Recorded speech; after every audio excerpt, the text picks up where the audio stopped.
Buenas tardes, como ha dicho la compañera, soy Tamara García, periodista de la edición digital de Levante, Diario Levante, y responsable de las redes sociales. Tengo el placer de moderar esta mesa redonda que abordará la influencia de las nuevas tendencias sociales y el comportamiento electoral de los más jóvenes. Contamos con tres profesionales de la materia que me acompañan esta tarde para tratar de profundizar un poco más en esta cuestión. La comunicación política es un aspecto fundamental de todos los procesos políticos contemporáneos. El análisis político de la realidad ha experimentado un cambio debido a las nuevas tendencias en las campañas electorales y a los avances de las tecnologías de la comunicación. De hecho, el análisis político de la realidad, bien sea para realizar cálculos estratégicos o bien para tratar de profundizar en la comprensión de las dinámicas sociopolíticas, ya no puede obviar el papel central de la comunicación política en las sociedades. Por eso, en esta mesa vamos a hacer una introspección y vamos a tratar desde tres visiones diferentes cómo estas nuevas tendencias en la comunicación política pueden canalizar en la sociedad y qué papel juegan en la política actual. La amplia respuesta del público y la inmediata capacidad de difusión que otorgan las propias redes sociales han favorecido su proliferación y arraigo, y cada vez son más los partidos que desde sus cuentas oficiales recurren al humor, a la exhibición, a ciertos aspectos de la vida privada de sus candidatos para intentar obtener una mayor relevancia. Asimismo, son cada vez más jóvenes los votantes que desde sus cuentas personales nutren, comparten y participan de este espectáculo digital. Por eso me acompañan tres ponentes de excepción. Empezará su ponencia Xavier Peitiví. Voy a decir un poquito tu trayectoria. Consultor de comunicación política y pública en Ideograma, desde donde trabaja para 10 países en campañas electorales, presidenciales, regionales y locales, comunicación política y pública institucional y comunicación estratégica. Es politólogo especializado en relaciones internacionales, consultor de comunicación de Ideograma, como he comentado, y doctorado en ciencias políticas. Máster en Sociedad del Conocimiento, posgrado en Cultura de Paz y posgrado en Estructura de la Unión Europea. También es profesor de la gran mayoría de másteres sobre comunicación política en España. Luego tenemos a Iago Moreno, graduado en Sociología por la Universidad de Cambridge, colaborador de Hoy por Hoy, Cadena SER y Agenda Pública y asesor de comunicación digital. Nagore de los Ríos, especialista en comunicación corporativa e institucional, actualmente es asesora del Ayuntamiento de Bilbao y docente en la Universidad de Deusto. Ha sido directora de la comunicación institucional del Gobierno de La Rioja, especialista en Data Driven Communication, dirigía el área de marketing y comunicación de Tech Friendly. También ha sido directora de Gobierno Abierto y Comunicación en Internet del Gobierno Vasco, fundadora de Irekia, primera plataforma de Open Government de habla hispana. Y bueno, bien, pues tras esta breve presentación y sin más dilatación, comenzamos con las ponencias de cada uno y al terminar realizaremos una ronda de preguntas. Comienza Xavier Peitiví. Muy bien, pues bueno, muchas gracias. Encantado de estar aquí otra vez. Yo me voy a poner de pie y creo que los compañeros también lo van a hacer. Teníamos una presentación, si me la podéis poner.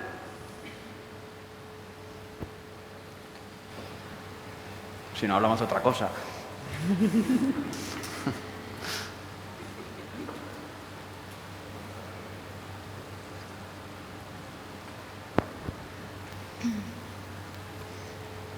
También puedo ir al baño, si queréis.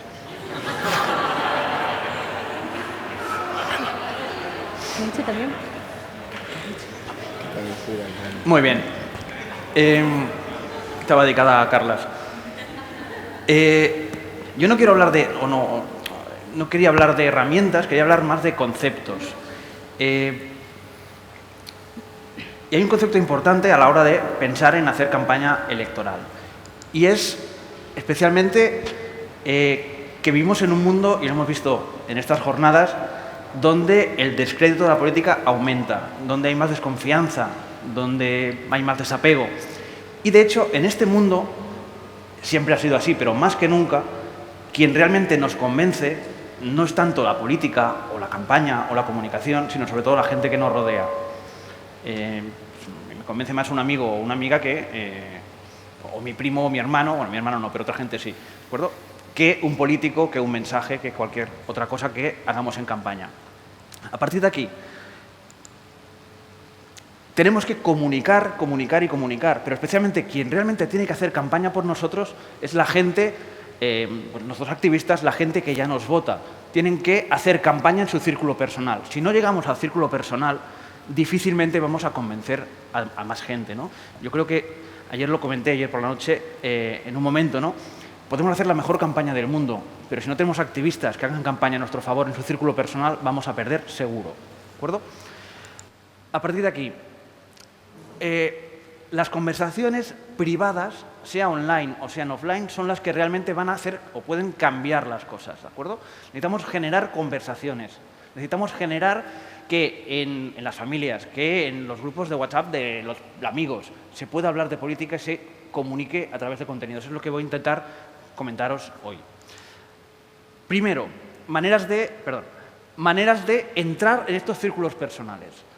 Una de las maneras que utilizamos, y tampoco es nueva, es la personalización política. ¿Cómo personalizamos a nuestro candidato o nuestra candidata? Una frase he empezado con Rafa Rubio, que para mí es un referente, continúo con Antonio Uterrubi, que es mi jefe. El diámetro de un político siempre es mayor que el diámetro del partido, especialmente en estos tiempos. Obviamente hay casos y casos, pero normalmente sí, ¿de acuerdo?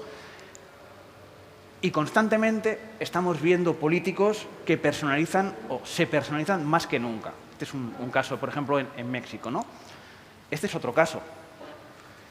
Si recordáis las recientes elecciones andaluzas, el diámetro de los partidos es importante y es muy importante, pero el diámetro del candidato era mayor. Tenemos que jugar con esto. Depende en qué elección, vuelvo a lo mismo, depende del contexto.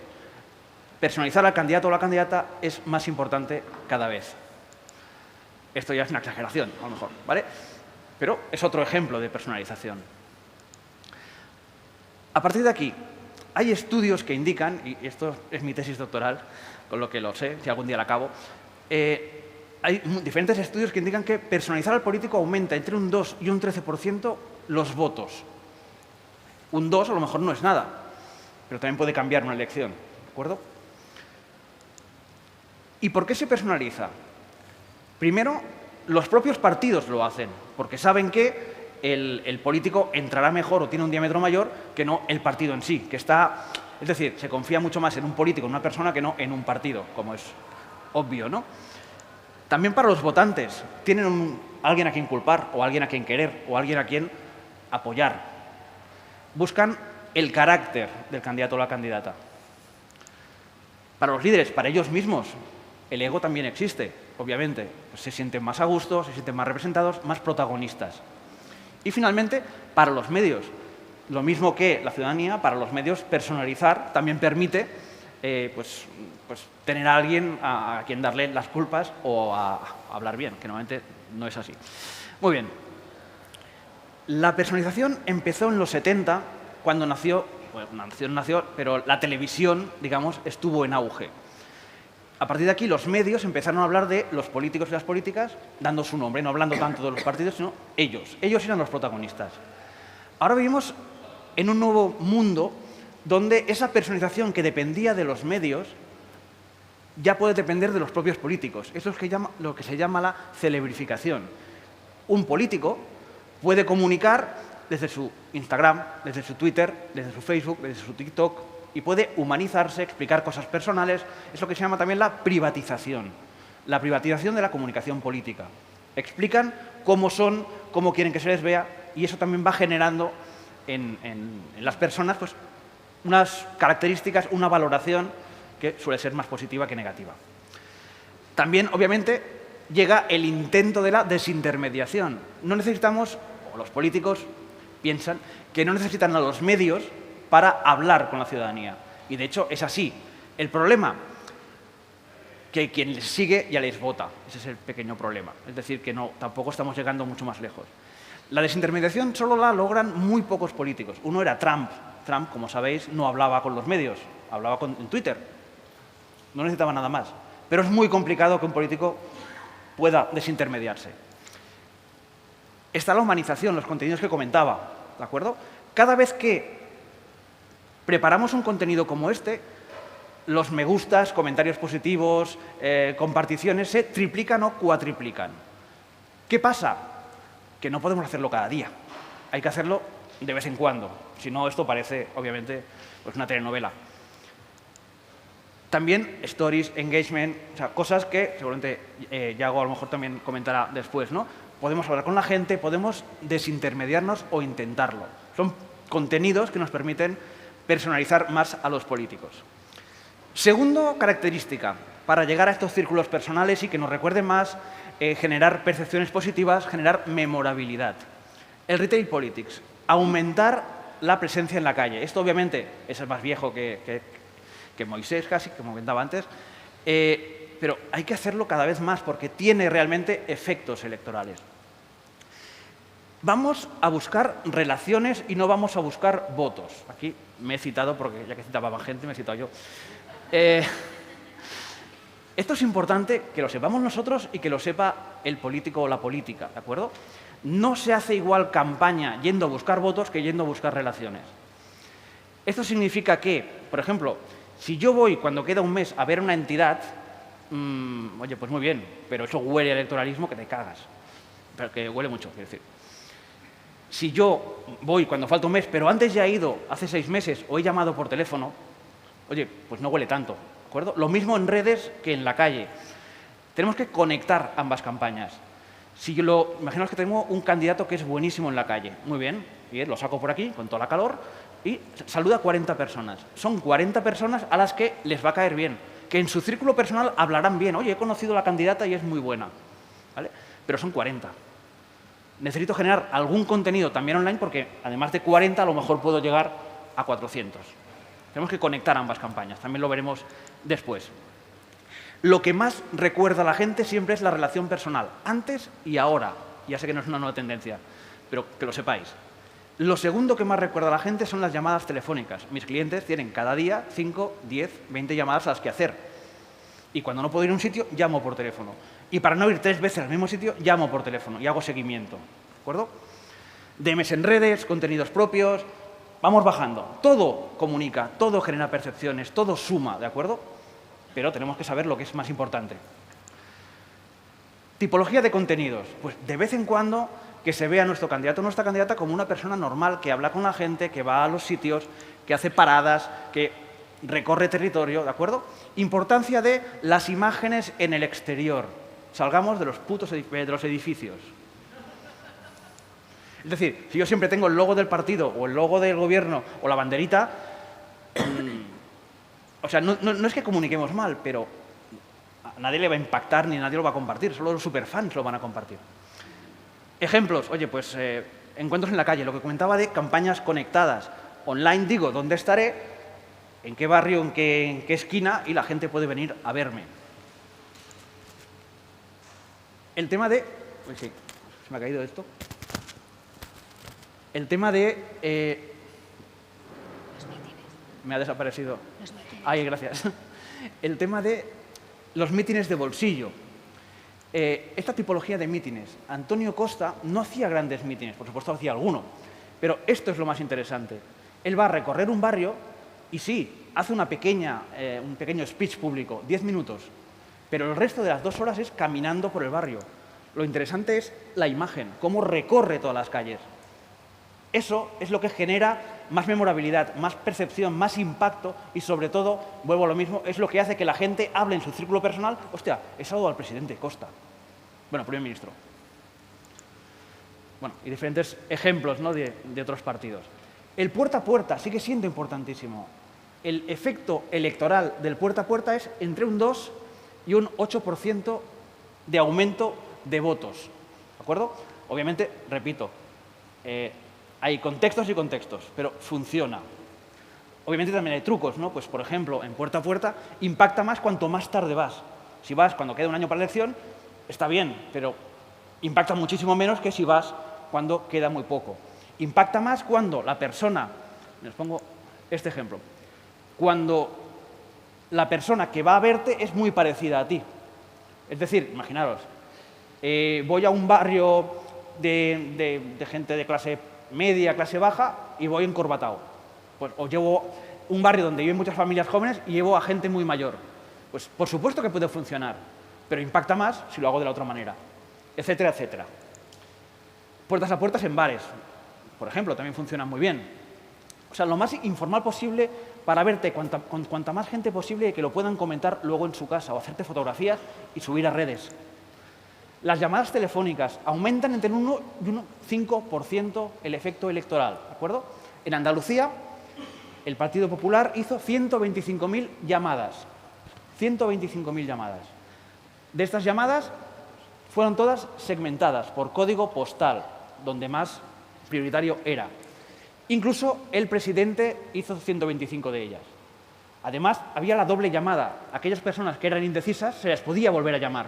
Diferentes cargos del partido llamaban a esa gente. Bueno, ejemplos de phone banking. El tacto. Sigue siendo importantísimo tocar a la gente. Tocar a alguien por encima del codo, y muy poco, ¿vale? Tampoco. Aumenta un 20% la favorabilidad, que no es un 20% de votos, si no estaríamos todo el día persiguiendo. Hay otros ejemplos, ¿no? Y algún alumno de por aquí lo conocerá porque lo digo en clase. A las vascas que no nos toquen. Dime. A las vascas no, que no nos toquen. No, las vascas no. Cuando un camarero o una camarera te toca, aumenta un 30% las propinas. También, si os toca un camarero o camarera, que sepáis que es por esto. Y incluso otros estudios aún más raros, colocando a un tipo muy guapo en una discoteca y pidiendo que sacara a bailar a chicas. Consiguió un 39% de mujeres que le dijeron que sí, que querían bailar con él. La siguiente semana hicieron la misma prueba, pero tocando. Tocando, repito, de manera natural, muy poquito en el codo. Consiguió un 65% de síes. Lo digo porque si hay aquí algún soltero, que sepáis que hay que ser guapo. Pero que funciona, joder. Muy bien. Semicírculos, esta tipología de imágenes funciona muy bien. Pero fijaros en el tacto, ¿no? Este es un gobernador argentino y tiene fotografías normales de gestión de gobernador y está muy bien. Pero ¿en quién confiáis más? ¿O de quién hablaréis más en vuestra casa a favor? Pues seguramente con pequeñas percepciones como esta, de esta tipología de fotografías o de encuentros. Y luego lo más importante para mí es cómo aumenta el efecto electoral cuando convences a un indeciso y cómo este indeciso, que ya está convencido, convence a su marido o a su mujer. Aumenta un 34%, ¿de acuerdo? Y es una gente que va a ir a votar y seguramente votará por ti. Volvemos a lo mismo que estoy explicando, ¿no? Las campañas privadas que suceden en casa, que suceden en nuestros amigos o con nuestros móviles, con la familia o los colegas. Por ejemplo, esto, conseguimos que la gente hable de política en sus casas. Estos son las Turkey Talks. En Estados Unidos y en Canadá, como sabéis, Acción de Gracias es muy importante, se reúne la familia. Pues el equipo de Trudeau, copiando a Bernie Sanders, hizo el Turkey Talk. Imaginaos que Acción de Gracias es un sábado. Pues el lunes le enviaban por qué había que votar por Trudeau. El martes, un pequeño mensaje, por qué ha hecho Trudeau para la educación. El miércoles, un mensajito que ha hecho Trudeau por no sé qué. El jueves, las mentiras que dicen de Trudeau. El sábado, cuando había el encuentro familiar, obviamente los activistas que tenían esta información, podían hacer campaña a su favor con los cuñados. ¿De acuerdo? Bueno, etiquetar a gente en redes, etcétera, ¿no? Intentamos entrar en esos círculos personales a los que un político o una política no llega. También la segmentación, y esto Nagore creo que hablará, seré muy corto. Muy corto, muy rápido. Yo siempre cito 3 tipos de segmentación. La segmentación de voto, donde nos votan, es decir, dónde nos votan más, y la evolución, dónde nos han votado más, dónde han dejado de votarnos, etc. También, segmentación de voto, podemos pensar en cosas. Por ejemplo, que hay una pequeña aldea gala en Madrid que votó socialista. Oye, pues yo puedo mirar, a ver, ¿qué es esto? Es este edificio, porque el otro es un edificio público. es este. Oye, pues si yo fuera Partido Socialista, a lo mejor empezaría por aquí para hacer campaña, porque el barrio es igual. La gente que vive en el resto de edificios de ese barrio es muy parecida. Por tanto, podría empezar por aquí. Ahí. Recorridos, visitas, propuestas. Puedo pensar en hacer más cosas aquí que en otros sitios. Luego la segmentación socioeconómica, donde hay más niños, más gente mayor, más inseguridad. Yo puedo comunicar, publicitarme, hacer un montón de cosas si yo sé dónde voy a ir. Esto, por ejemplo, es Sevilla, índice de maternidad. Si hablo de conciliación familiar, ¿dónde voy a ir? Pues donde haya más mujeres con hijos, obviamente. Y luego el consumo cultural y hábitos, que ahí quería llegar yo. Consumo cultural es, por ejemplo, dónde me informo, dónde consumo, dónde hago cosas. Esto es el consumo musical en Argentina según ideología. Yo sé que la gente más de derechas escucha a Coldplay o a Calamaro, la gente más de izquierdas a Radiohead o Los Redondos. Si yo llevo a Mauricio Macri, del PRO, de la derecha argentina, oye, pues si tengo que colocar o subir una canción a redes, oye, pues que sea de Calamaro. Si tengo que enviarle a un concierto, coño, que sea de Calamaro. Puedo pensar en cosas así. Y los nichos segmentados. Cada vez más podemos empezar a segmentar por gustos, por hábitos. Animalistas es un nicho que está creciendo. Pensemos en contenidos. Entonces, en México, esta es la historia de Toby, del perro de Juanma Moreno, dirigido a animalistas. Además, es buenísimo porque es un perro ciego, explica su historia, y justo cuando dice que es ciego se pega una hostia contra un mueble. O sea, quiero decir, es real, además. Campaña de Petro. Oye, 70 contenidos al día, se hacían 70 contenidos al día dirigidos a diferentes nichos. Transportistas, en lo que veis raro allá arriba es para evangélicos, ¿de acuerdo? Yo voto después de ir a misa. Pues, oye, iba dirigido a este público. Y luego está el geofencing. No sé si conocéis lo que es cuando colocas unos pivotes que te dicen qué número de teléfono acaba de pasar por ahí. Por ejemplo, en Wisconsin, el Partido Republicano colocó un pivote en cada puerta de iglesia. Cuando la gente entraba a la iglesia, claro, tenían su número. En 3 meses entraron 200.000 personas a iglesias. Son 200.000 católicos. ¿Qué hizo el Partido Republicano? Comprar a Mastercard los nombres y los móviles para poder relacionarlos. Por tanto, teníamos 200... En Estados Unidos sí. Depende del país. No, aquí no, por suerte. Bueno, da igual. No. 200.000 católicos. Descubrieron que 100.000 de ellos no estaban apuntados para votar. Hostia, inmediatamente, SMS, que es lo que la gente recuerda, hoy lo decía César, y es verdad, SMS explicando, dando razones católicas para ir a votar. Si no votas, habrá más aborto, habrá matrimonio homosexual, ¿de acuerdo? Mensajes segmentados para ese público. Los demócratas hicieron lo mismo. Manifestación del 8 de marzo. Toda la gente que fuera a manifestación sabían que les preocupaba el tema feminismo. Pues podían enviar mensajes de tipología para llamarlos a votar. Contenidos de política light, y ya voy terminando. Son contenidos que la gente puede compartir más, que son cuando la gente está menos, la gente menos politizada está pues, en un momento tranquilo, donde puede impactar más lo que les decimos. Y sobre todo esto es el politainment, la política pop. Llevar a nuestros políticos o políticas a programas de entretenimiento. Aquí tiene que ver también el concepto de pantallización. Cuando estamos viendo a un político en televisión, en un programa no político, sino más de entretenimiento, lo que hacemos es comentarlo en redes. Es decir, podemos hacer el mejor programa del mundo que si perdemos en redes, pues el impacto será mucho menor. Y os pongo un ejemplo de cómo funciona, lo bien que funciona. En 2016, lo más buscado de Pedro Sánchez era Pedro Sánchez. Hasta aquí, bien. Lo segundo más buscado era Pedro Sánchez, mujer. Todo el mundo quería saber cómo era la mujer de Pedro Sánchez. Lo tercero más buscado era Pedro Sánchez, paquete. Fue un programa de entretenimiento y todo el mundo comentaba, obviamente, que os voy a contar. Lo mismo, ¿de acuerdo? Para que veáis la importancia que tienen estos programas para llegar a círculos personales, para hacer comentarios, Obviamente esto, políticamente, tampoco es que sea muy bueno, pero es un ejemplo de cómo llegan estos contenidos a la gente. También la escenografía online y memorable. O sea, aquí voy muy rápido, ¿no? Pero esto, que es muy viejo, los hologramas, ya los hacía Narendra Modi en 2014, en Francia se empezaron a hacer también en las últimas elecciones, en 2017, este año también, pero hay una cosa nueva de los hologramas de Mélenchon. Son estos hologramas en el móvil que tú en tu casa puedes tener un mini Mélenchon que te explica sus políticas, ¿de acuerdo? Y es raro de cojones, ¿vale?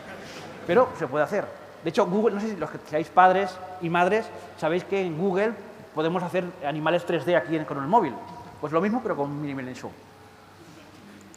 Vale. También buscar reuniones informales, cuantas más mejor. Para ver un debate de Boric, oye, pues quedamos con amigos y traemos amigos que no son tan politizados, pero lo van a pasar bien, van a beber y vamos a reírnos. Eso es un ejemplo de campañas de reuniones informales. Fiestas infantiles y familiares. Venstre en Dinamarca hace un montón de ellas.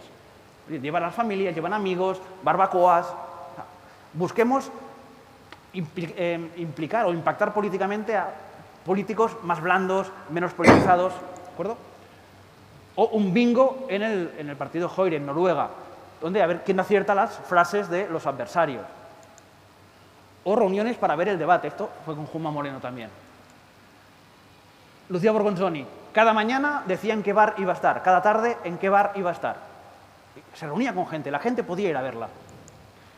Y luego está el dark social, las conversaciones de WhatsApp, que para mí son las más importantes para generar este impacto privado, ¿de acuerdo? Para llegar a estos públicos no tan politizados, que son más familiares, más de amigos.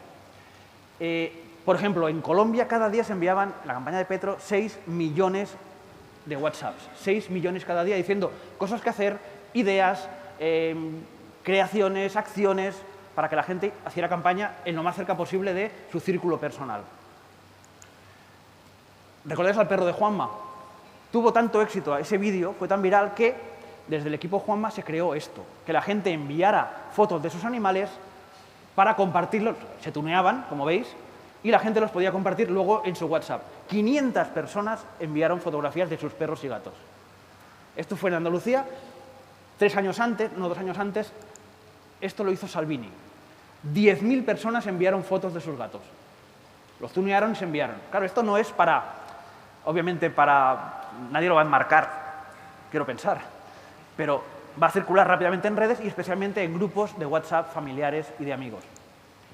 O esto, Matteo Salvini después de cada meeting, y esto es la importancia del tiempo, después de cada meeting está entre 40 y 50 minutos haciendo selfies con gente. Repito, de hecho como veis, tiene una técnica brutal, ya le hace la foto y la envía. Claro, quiero pensar que tampoco es para enmarcar y colocar encima de tu cama en la habitación.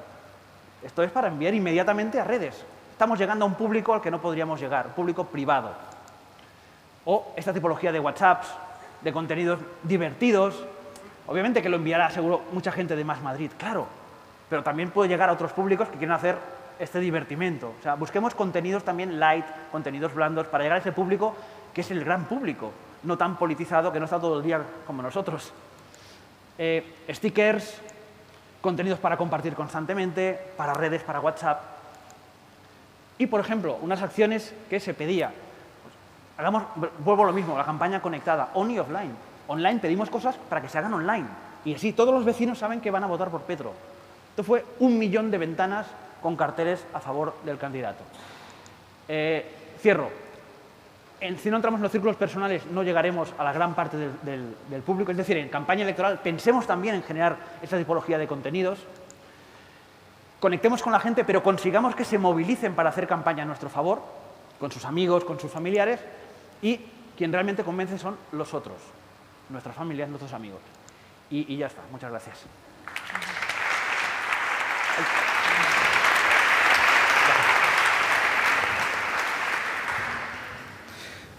Es difícil hacer cosas después de él, ¿eh? Ayer lo sufrí también.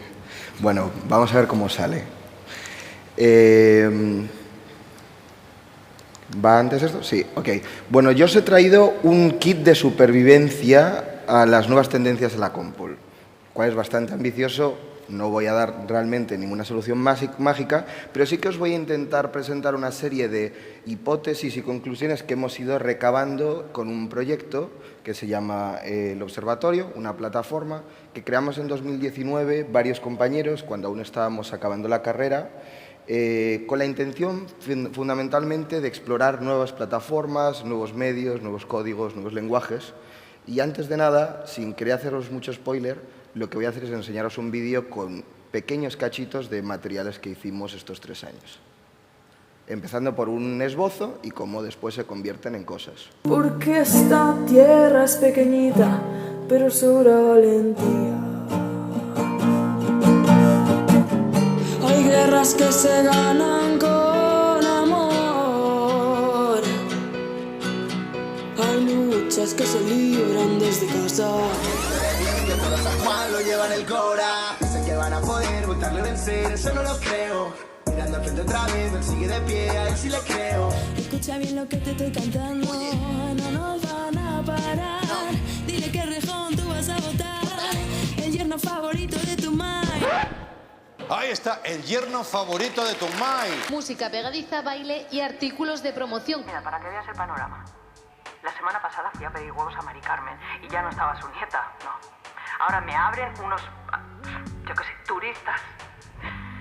Bueno, que fui a devolvérselos ayer y nada, ya se habían ido. Y la semana que viene, otros. Esto es la desprotección absoluta. Yo pierdo ya las expectativas. Y a ver si alguien hace algo ya, joder. Que tenemos que movernos, organizarnos. Lo que hemos hecho siempre en el barrio. Tienen que sacar una ley. Flipaos, que España no es Milwaukee, que en España y en Madrid lo que queremos es cuidarnos, lo que queremos son derechos, lo que queremos es libertad, lo que queremos es tiempo, que no se nos vayan las horas en la Renfe, que no nos muramos de sueño. Bueno, como veis son cosas bastante eclécticas, variopintas, intentamos tocar todas las teclas, a veces te toca disfrazarte de buzo en el medio de Madrid para hacer una campaña sobre vivienda, es decir, son gajes del oficio, pero básicamente lo que intentamos es eso, ir explorando diferentes formatos, ¿no? Hemos trabajado mucho con el tema de la música, intentando explorar los géneros de música urbana como el trap, el reggaetón, una vez hicimos hasta un dembow, tanto en España en campañas autonómicas o para campañas sindicales, como también en América Latina lo exploramos sobre todo a través del trap con candidatos de diferentes niveles, ¿no? Local, para el Senado, las presidenciales de Evo. También hemos hecho cosas que van un poquito más allá de la experimentación con los formatos virales, que tienen que ver con la experimentación de procesos con los cuales producir contenido es mucho más rápido, por ejemplo, con videojuegos o minijuegos para móviles,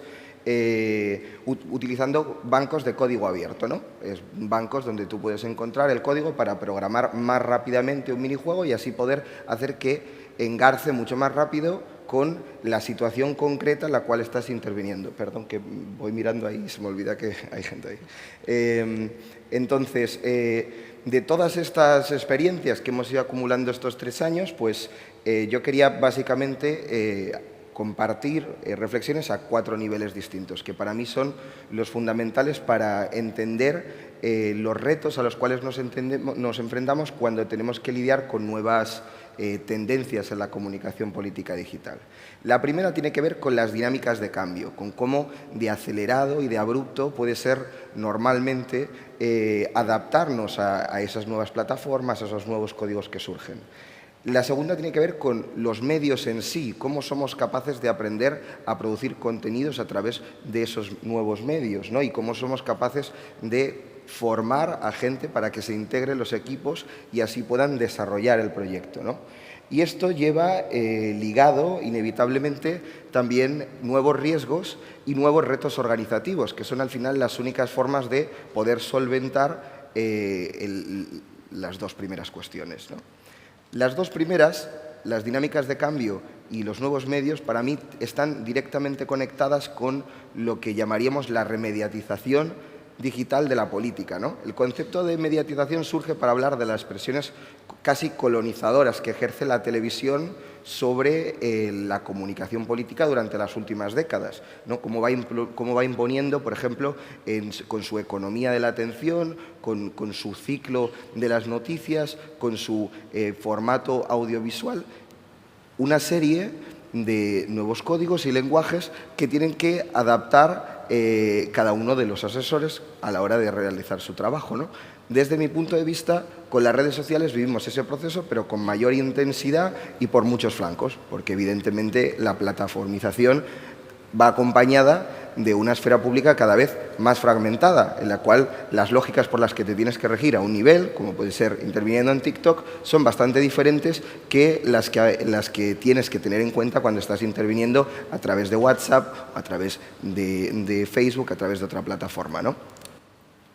Hace solamente una década y media, el equipo de Hillary Clinton, cuando decide abrir una página de MySpace, parecía que estaba inventando la pólvora. Probablemente incluso lo estaba haciendo, porque desintermediar o al menos circunvalar a los medios de comunicación abriendo una ventana directa con, aunque fuese un número pequeño de usuarios, era algo muy novedoso que cambiaba las reglas del juego. Por poner un ejemplo español que a mí me gusta mucho, esto es un comunicado real del Partido Socialista de la misma época, ¿no? En el cual celebraban como si fuese una gran odisea llegar a 2.300 seguidores en su página de Facebook y superar al Partido Popular. Probablemente hace unos años 2.300 seguidores era una cantidad pues, muy loable. Hoy en día pues irías a ningún lado con eso. Pero claro, ese es precisamente el problema.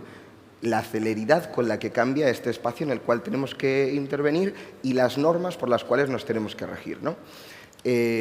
Yo no tengo recuerdos políticos de la legislatura de Zapatero.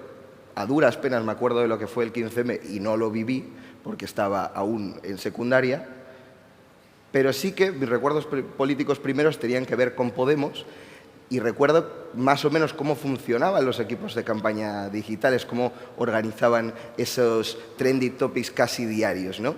Hoy en día la estructura de creadores de contenido, difusores vía Telegram y gestores de redes que tenía la sede de Princesa de Podemos cuando nació, no serías capaz de tener esa incidencia, sería prácticamente imposible, porque las reglas cambian a una velocidad que es muy difícil adaptarse. Y encima, cada vez tenemos que diversificar más nuestra atención, ¿no? Y eso lleva una elección táctica. Por ejemplo, ¿no? El surgimiento de otras aplicaciones paralelas de mensajería que te permiten, pues, por ejemplo, conectar directamente con tus militantes y separarlo de la conexión con los votantes, que estaría más en WhatsApp.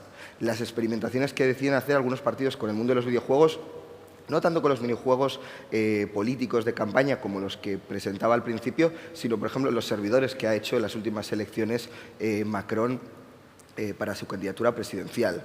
La experimentación en Twitch que hacen algunos partidos políticos en España con resultados aún en desarrollo y, por ejemplo, la adaptación de la agitación al lenguaje memético o el surgimiento de también otras aplicaciones alternativas como Gab y Mastodon con los que izquierda y derecha intentan resistirse a la plataformización o al menos a sus formas más oligárquicas y escapar del control de la regulación de esas plataformas.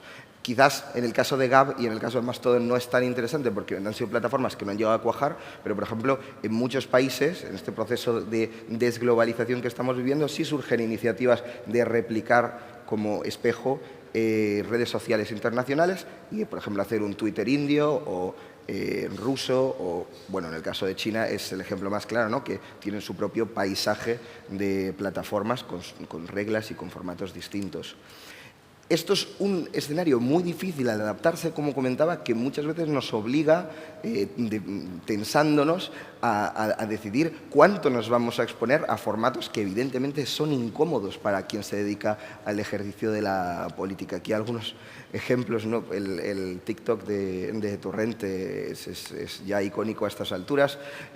El caso de la vez que intentaron convencer a Ada Colau de que, digamos, emulando los códigos de los youtubers en un vídeo político podría llegar a tener más alcance. Es realmente difícil conseguir que los candidatos sean capaces de interiorizar todos los detalles que implica poder comunicar sin artificialidad en esos formatos, ¿no? Porque para crear contenido en esas plataformas hay que realmente conocer pues, los géneros de vídeo, ¿no? Hay un montón de géneros distintos de TikTok, hay formas concretas de editar, pues que, a no ser que sigas una línea de estilo o lo hagas de una forma muy metódica, lo más probable es que pongas un pie fuera. Y sin embargo, aunque sea un reto muy difícil, hoy en día resulta casi imposible abordar una campaña sin tener una estrategia para intentarlo, ¿no? Minimizando riesgos, pero asumiendo la crucialidad que tienen estos nuevos espacios. Pienso el caso, por ejemplo, de Alberto Fernández y Macron en su comunicación de presidencia. Ambos han intentado acercarse al mundo youtuber, entendiendo que entre la juventud centennial, tanto de Francia como de la Argentina, son lugares claves para la difusión de ideas. En el primer caso, quizás aún más, porque Rosenblatt es un creador del grupo de Gelatina que casi está, digamos que verticalmente, haciendo difundir el mensaje militante, ¿no?, del campo peronista en la Argentina, aprovechando estos tiempos de la desintermediación para aún así mantener cohesionado, ¿no?, un espacio político. Hay fuerzas políticas que quizás por estar en un momento más dulce, que coincide con el surgimiento de estas herramientas, lo hacen con mayor naturalidad, pero digamos que al final la única solución que tenemos a nivel profesional es realmente replantearnos cuáles son los requisitos que tienen estas dinámicas, qué podemos hacer para afrontarlo. Y una parte de ello, para mí muy importante, es buscar estrategias claras para informarnos sobre cómo utilizar cada uno de los medios, ¿no? Por ejemplo, el caso de los filtros de TikTok y de Instagram, para mí fue una experiencia muy interesante porque nos dimos unos meses para mirar cómo se podían producir, qué aplicaciones hacían falta, cuánto de difícil es, si puedes aprender tú sin dedicarte a la producción audiovisual, cuánto tardan en aprobarlo, quién te lo tiene que aprobar, cuándo te lo pueden tumbar. Este tipo de información que necesitas saber a priori para entender si es viable o no es viable, incorporarlo en el catálogo, en el abanico de contenidos que vas a producir en el marco de una campaña, ¿no? Y digamos que esto se puede aplicar absolutamente todo, ¿no? Desde, por ejemplo, la producción más sistemática de memes, tienes que conocer su intertextualidad, tienes que conocer las capas de ironía que tienes que reconocer las referencias que tiene, porque los memes son un monumento a sí mismo la mayor parte de las veces, o en el caso de TikTok, no solamente tienes que conocer los géneros, como decía antes, sino realmente cómo funcionan las reglas de la viralidad en la plataforma, que no son exactamente iguales que las de Twitter. Por ejemplo, Spotify durante muchos años lleva empujando a una transformación de la estructura de las canciones que adelanta los estribillos y reduce el tiempo de las canciones. Ahora empieza a responder de la misma forma a la importancia que tiene TikTok en la escena musical, y también los estribillos se van comprimiendo y se van repensando para adaptarse a ello. Pues igual que se adapta a la industria musical, la de la comunicación política tiene que entender esas reglas propias. Por cierto, que comunicar a través del cuerpo como un articulador más del mensaje, a la era de TikTok se está convirtiendo en algo cada vez más recurrente, con las implicaciones que lleva para el bochorno de la gente cuando ponemos un candidato a bailar y no sabe. El problema es que, claro, uno realmente nunca puede estar constantemente innovando y excursionando a nuevos territorios y exponiéndose completamente a la posibilidad de pifiarla, ¿no? La asesoría política no puede ser eternamente vivir, ¿no?, en este furor Alexandria Ocasio de hoy hago un directo mientras hago unos mac and cheese, después hago un Twitch jugando al Among Us con un grupo de influencers. Esto es muy difícil de mantener, entre otras cosas, porque la política normalmente se parece más a esto, es el ayuntamiento de mi pueblo. O sea, uno tiene que elegir, obviamente, apostar por las nuevas herramientas, por las nuevas plataformas que surgen, pero lo tiene que hacer, al menos si tiene recursos limitados como tenemos nosotros, tiene que hacerlo con un mínimo de sentidiño, ¿no? Y sobre todo para no convertir los nuevos medios de comunicación en nuevos medios de abochornar al votante, ¿no? He puesto dos ejemplos que creo que transversalmente producen bochorno al vernos. El vídeo de Podemos Euskadi con la campaña de los Power Rangers es bastante mítico, pasa a la historia. El de abajo quizás es menos conocido, pero os lo recomiendo como ejemplo de lo que no hay que hacer. Es el reggaetón de la corrupción, literalmente la letra es así, ese es el nivel. De una campaña de senadores, creo que de derechas en Colombia, que como también han hecho fuerzas políticas en este país, el problema que tienen es que cuando hacen una versión de una canción, casi se están riendo más del género que de ellos mismos, como vemos en el atuendo, ¿no?, paródico de reggaetoneros. Si tú te expones a eso, te tienes que reír de ti mismo, no de aquello que intentas utilizar de plataforma, ¿no? Pues si realmente valoras eso como un medio para comunicar, realmente insultar o caricaturizar a la propia audiencia a la que hablas ya no es un buen punto de partida y no te deja en buena posición, ¿no? Pero en cualquier caso, a lo que estoy yendo para ir encarrilando hacia el final es que, igual que hay nuevos medios y hay nuevas dinámicas de cambio, lo importante es entender que hay nuevos riesgos y nuevos retos organizativos, ¿no? Estos serían, obviamente, unos riesgos bastante claros, pero hay otros que son menos intuitivos, ¿no? Y que no tienen tanto que ver con el umbral de cringe que generas. Que, por cierto, el cringe tampoco tiene que ser necesariamente malo, ¿no? Porque el cringe básicamente es una sensación que produces a una persona que no comparte los mismos criterios estéticos o que no es capaz de descodificar lo que tú le estás diciendo dentro del mismo marco, ¿no?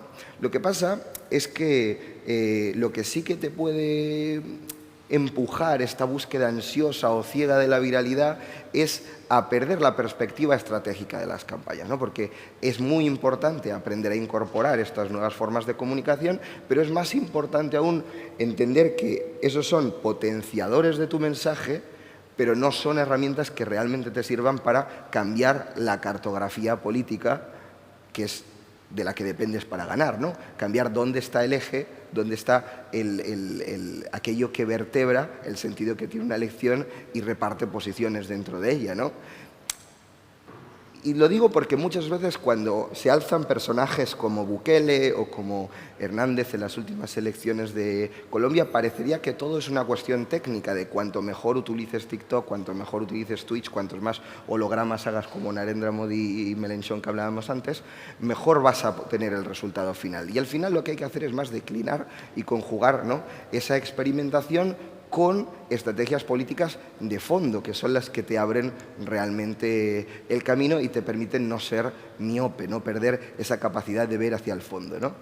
Y para ello, a mí me parece interesante mirar estas plataformas no solo como un medio de comunicación, sino también como un medio de análisis. Estos son dos capturas que he hecho de un paper que a mí me apasiona sobre la discusión política en los Estados Unidos en TikTok, ¿no? Que es una de las primeras investigaciones experimentales que utiliza una API para bajarse datos de TikTok y procesarlos, ¿no? Procesar tanto los audios para saber de qué están hablando, como las interacciones para poderlas agregar en nodos y tener un mapa claro de la conversación, y permiten transformar una cosa como TikTok, en la que parecería que solo puedes hacer una etnografía digital, pasearte e intuir qué está hablando la gente, asumiendo que el algoritmo no te está generando una sección para ti tan distorsionada que no te permite ver la realidad, sino como una fuente a informarte y a preparar mejor tus contenidos, ¿no? Un ejemplo también muy claro de eso sería la aplicación que ha utilizado Rodolfo en las últimas elecciones, que para mí es lo importante y no TikTok. Una aplicación que lo que hace es ludificar, convertir una especie de videojuego de recompensas, el compartir los mensajes de su candidatura y que otra gente los comparte también. Es decir, tú te haces una cuenta en rodolfistas.com y te va premiando, según tenga más alcance o menos, lo que tú estás compartiendo y lo que la gente que le ha llegado lo comparte también, ¿no? Estas son formas de utilizar las plataformas yendo dos pasos más allá y no simplemente quedándose en verlas como un mero canal. Y en definitiva, quizás a caballo entre una cosa y la otra, la cita a Juan Domingo Perón es totalmente gratuita, pero es que es devoción. Esto se soluciona con mera organización, ¿no? Porque al final todos los experimentos que los que podemos estar pensando requieren la incorporación de cuadros profesionales o políticos que tengan capacidades muy concretas que normalmente no germinan en el cuerpo político de un partido tan fácilmente. Estoy pensando, por ejemplo, en las dificultades que tienen hoy en día los partidos para el día a día reclutar militantes jóvenes que sepan utilizar TikTok o que sepan utilizar Twitch. No es una cosa que surge tan fácil y tú tienes que pensar cómo cambiar tus dinámicas organizativas para incluir eso sin que la búsqueda ansiosa de la viralidad acabe dando el brazo a torcer de tus organizaciones y te haga descarrilar de las prioridades políticas que, desde mi punto de vista, como he dicho, están a otro nivel, en el nivel de la estrategia. Y bueno, os iba a hablar de Llamazares, pero no sé cuánto tiempo hablando, yo creo que ya acabo, ¿no? ¿Puedo contar esto 2 minutos? Por contaros básicamente una anécdota final sobre la necesidad de pensar lo inciertos y los muchas veces confusos que son estos terrenos pantanosos en los cuales nos toca meternos en el día a día, si hablamos de nuevas plataformas y nuevas tendencias, yo me quiero retrotraer a una anécdota del año 2007, ok, sí, está, me lo chivaba ahí, en la campaña de Llamazares, ¿no? Por entonces había un videojuego que se llamaba Second Life, que más o menos te vendía la idea de que iba a reemplazar la vida analógica o te iba a ofrecer una segunda vida, donde tú podrías realmente vivir de un trabajo digital y compartir a través de tu avatar un montón de experiencias únicas e inolvidables que iban a hacer el mundo digital un remanso de paz. Bueno, básicamente el metaverso, pero ahora vendido, reinventado, ¿no? La campaña de Izquierda Unida copió la campaña de Sarkozy y de Le Pen y otras tantas, como la de Obama, que también después se lanzó al mundo este proto-metaversico, por ejemplo, también hay la foto que vemos abajo es del Occupy Wall Street en el Second Life, años después, pensando que eso iba a ser una gran apuesta estratégica. De hecho, había uno de los titulares que lo que decía era Izquierda Unida apoya por Second Life y debajo, en un pequeño subtitular, el Partido Socialista y el Partido Popular prefieren Facebook. La decisión ahora nos parece mucho más fácil, pero realmente, después de habernos estado riéndonos todo el rato de esta anécdota, ahora el metaverso parece que puede ser una apuesta muy importante que puede llegar a hacer que eso que nos parecía una bizarrada sin sentido, en realidad sea una especie de plagio al futuro, una cosa que se acabe materializando, aunque sea en otras plataformas, en otros medios, y que nos obligue a repecar ciertas hipótesis. No estoy diciendo que haya que empezar a diseñar avatares virtuales de Yolanda Díaz y Feijóo, de momento no, pero sí que hay que entender que nada está definido y que incluso las tendencias como más arraigadas en este momento de fragmentación, de constante innovación y de indecisión pueden llegar a pegar un giro y que en general por eso lo más importante que podemos hacer, al menos desde mi punto de vista, es repensar organizativamente el trabajo para poder responder a esto constantemente, ¿no?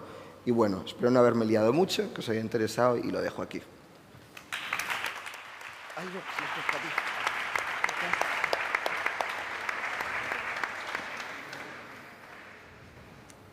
Bueno, ya habéis visto las tendencias, o sea que ya puedo irme, esas son todas.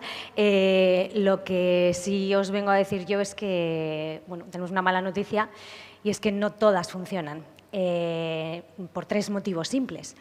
El primero de ellos es el lugar o el entorno, ¿no? El lugar o la gente. Yo llevo al niño pequeño a una guardería del Opus por la mañana a primera hora y seguido al mayor a una Icastola un poco a Berchale.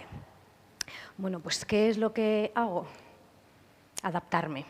Uy, perdón.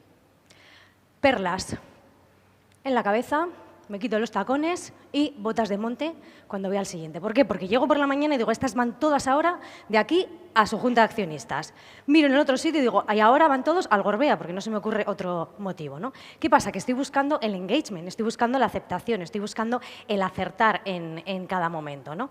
Y bueno, cuando llegamos a este momento y vemos que el entorno no nos da la garantía tampoco de arriesgar, pues pasamos al momento, porque el momento es importante.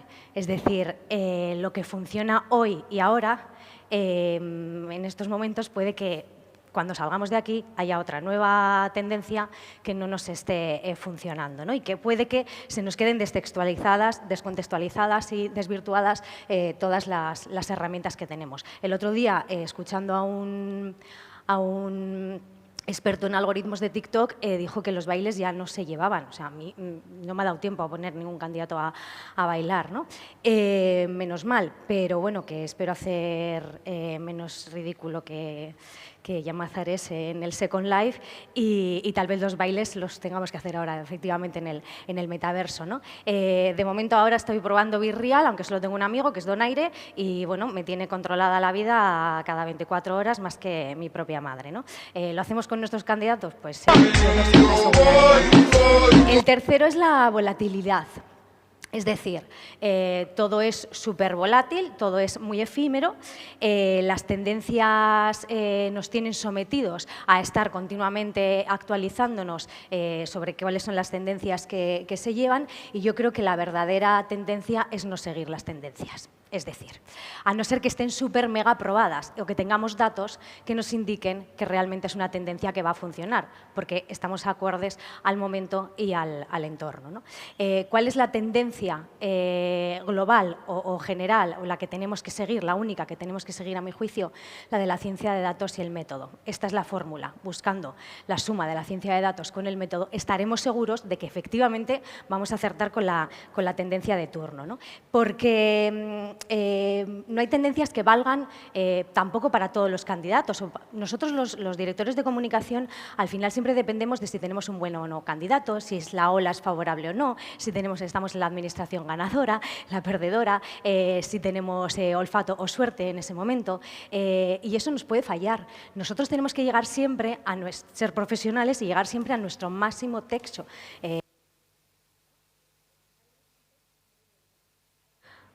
Alcanzar el mayor éxito posible, pero ahora ya podemos garantizar un mínimo de éxito si con datos y método nosotros estamos seguros de que las tendencias o las intuiciones que estamos teniendo no son intuiciones, sino que son decisiones que están fundamentadas y que están formadas por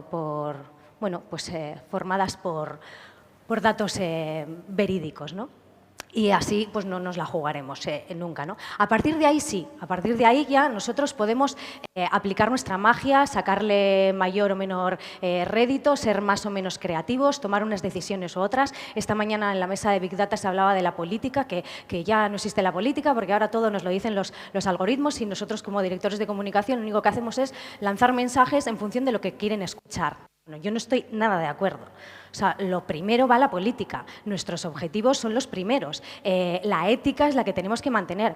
Los algoritmos y la ciencia simplemente son una herramienta que nos ayudan a nosotros a tomar las decisiones más fundamentadas, pero esas decisiones tendrán que ser éticas, tendrán que ser correctas y tendrán sobre todo que defender nuestros valores políticos y los de las marcas que representamos, ¿no? Entonces se trata de que utilicemos tendencias para alcanzar esos objetivos y no al revés, es decir, que no nos gobiernen a nosotros las tendencias, que no nos tengamos que someter a las tendencias, sino que las utilicemos a nuestro favor, ¿no? Para que no perdamos el tiempo y para que no hagamos el ridículo como ocurrió entonces por querer estar a la última, ¿no? Y la verdadera transformación digital, yo no creo que sea estar en metaverso o usar Genially para hacer PowerPoints o dar una conferencia por Twitter o hacer podcast, no son más que canales, no son tendencias como tal, ¿no?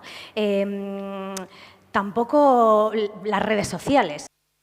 Cuando leemos las redes sociales, nosotros estamos tomando decisiones o leyendo algo desde un punto de vista subjetivo, porque estamos leyendo las redes sociales. La verdadera tendencia es analizar las redes sociales, es decir, dotarnos de herramientas y de estructura y de datos, sobre todo, para que las redes sociales nos ilustren y podamos bucear a través de Internet y a través de la vida y evidenciemos y conozcamos lo que es real, lo que existe en el entorno, no lo que nosotros creemos, lo que nosotros consideramos que está ocurriendo, ¿no? Así que vamos a dejarnos de esas modas volátiles y arriesgadas y vamos a hablar de esa verdadera tendencia, ¿no? La de trabajar con datos, la de tomar decisiones basándonos en el conocimiento y la de dejar aparte pues, esa intuición, creatividad, improvisación, incluso a veces algunas encuestas, ¿no? Porque esa es la base sólida que nos va a dotar a nosotros como directores de comunicación de cierta seguridad y de cierta tranquilidad. Esa es nuestra herramienta más profesional, la que mejor podemos ofrecer a nuestros candidatos y a nuestros clientes, ¿no? A partir de ahí, como digo, cada uno desplegará su arte, ¿no? Y ese mínimo éxito lo vamos a poder garantizar, cosa que antes no. Pero antes de desgranar esa fórmula que no es nada secreta y que seguramente la conocéis, la del método y la del Big Data, la ciencia de datos, sí que me gustaría destacar dos tendencias a la hora de ejecutar ya la comunicación, ¿no? Una de ellas es el posicionamiento. Cuando la gente va a buscar, cuando la gente va a informarse, bueno, pues a partir de ahí, claro, trabajamos con SEO, con SEM, escribimos utilizando las palabras más adecuadas, las hacemos, bueno, pues las ponemos en primeras posiciones, y la segunda es la del humor, es el éxito de la viralidad, ¿no? Y si no, que se lo digan a las chicas de Estirando el Chicle o a Verte Buena Fuente, que siguen liderando audiencias por encima de cualquier otra temática, ¿no? Y lo que hay que saber es rentabilizar el humor, porque hay veces que te toca un candidato más soso que un ave creme, o sea, que un arroz sin ave creme, pero otras veces, bueno, pues que tienes suerte de que te ocurran cosas, porque por muy estudiado que esté todo, por muy preparado que esté todo, pues hay veces que ocurren cosas como estas. Todos los que se han implicado en que... Cuidado. No, ¿te ha dado? ¿Sí? No me dices. Bueno, no os preocupéis. Ya pasó. Bueno. Cuidado. ¿Sí? Voy al centro de salud. Todavía no está. Claro, eso sí, tenéis la suerte de tener como que yo, una jefa. Bueno, pues buena suerte para la imagen de Concha Andreu como presidenta, mala suerte para la propia Concha, que acabó con una breva en la cabeza, ¿no? Entonces, tenemos que rentabilizar el humor.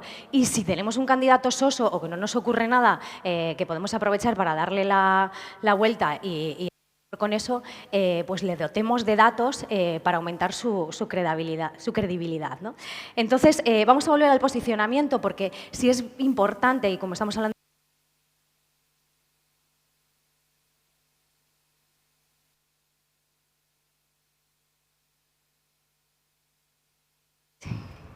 si los datos son, o sea, si el posicionamiento y el SEM son importantes a la hora de trabajar, yo no voy al baño, pero hago un striptease. O sea, os podéis quejar.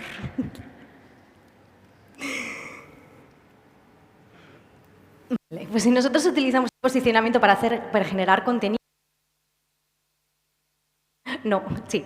También la gente empieza a informarse a través, sin saberlo, a través del posicionamiento. Esto se llama Tabs, es una nueva forma es tan nuevo que no existe como aplicación, pero luego digo cómo os lo podéis instalar. Es la nueva forma por la cual la ciudadanía, bueno, las personas se pueden informar, ¿no? Y funciona siempre a través de algoritmos, ¿no? Entras y te dicen las noticias, las tendencias, las palabras. Cuando la máquina, el algoritmo detecta en los titulares de los medios de comunicación, no hablamos de fake news nunca, solamente cuando están corroboradas y publicadas por los medios de comunicación de verdad. En ese momento el algoritmo detecta la palabra y cuando hay más de 3 informaciones empieza la guerra de qué palabra está posicionándose más arriba o abajo, y entonces detecta él mismo lo que es tendencia. Ya no te lo dice Ferreras en la sexta, sino que te lo dice la propia aplicación, ¿no? ¿Qué es lo importante en este momento? ¿Cuál es la tendencia del momento? ¿Cuál es la noticia? Y a partir de ahí tú ya eres libre de elegir en qué medio informarte y profundizar más en la misma noticia, ¿no? Entonces, bueno, os podéis descargar la aplicación entrando en appthisistabs.com o escaneando el código QR y le dais a compartir con y añadís a pantalla de inicio. Y a partir de ahí se os convierte en aplicación. Entonces, si estábamos hablando de que el posicionamiento es importante, ya sí que voy a finalizar con... ¿Lo tenéis? Vale. Vamos a finalizar con las pautas para asegurarnos de cómo asegurarnos siempre que estamos utilizando las tendencias, ¿no? Lo primero de todo es que hay una única estrategia. O no tiene ningún sentido tener una estrategia digital y estrategia offline. Es la misma estrategia para todos, ¿no? A partir de ahí, una vez que empecemos a ejecutar, ahí sí, ya nos dividimos en digital o analógico. Elegiremos los canales, ¿no? Primero, marcamos los objetivos. A partir de ahí vemos a qué personas, y segmentamos, como decía Xavier, nos tenemos que dirigir para manipular a esas personas, sin manipular, porque es lo que hacemos, hablemoslo, digámoslo claro, para manipular a las personas para conseguir que hagan algo que repercuta y redunda en nuestros objetivos. Entonces, también con datos veremos qué mensajes son los que tenemos que lanzar, no mensajes que se nos ocurran, sino dentro de los mensajes que están condicionados con nuestros objetivos y, por lo tanto, con nuestros valores políticos y nuestro programa y nuestros y nuestras convicciones, y también los datos nos darán el canal por el cual nos tenemos que dirigir. O sea que nos van a decir los propios datos si usar Twitch, usar TikTok, usar Metaverso para llegar a X, a Y o a Z, ¿no? Incluso nos pueden llegar a decir el soporte más adecuado. Esto funciona mejor en vídeo, esto funciona mejor con 10 segundos, esto funciona mejor solo con voz, esto funciona mejor con memes, esto, las letras de una forma se leen mejor que otras.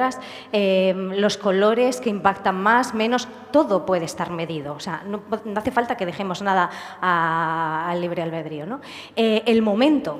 También las herramientas y los datos nos van a indicar siempre cuál es el mejor momento para emitir los mensajes. En qué momento la gente va a estar más receptiva. A mí no hay cosa que más me moleste que esté trabajando o esté echándome la siesta, y por eso he venido con el pijama hoy, y me llamen los de Vodafone para que me cambie de compañía. Ya esto está de la mierda. ¿Qué consiguen con eso? ¿No? Pues el odio absoluto, ese rechazo. También las fuerzas políticas, cuando les hablamos incluso de temas que a ellos ni les van ni les vienen, al final estamos generando una serie de ruido, ¿no? Entonces, esa segmentación es clave para eliminar el ruido. Y la frecuencia. ¿Cuántas veces es necesario repetir esos mismos mensajes?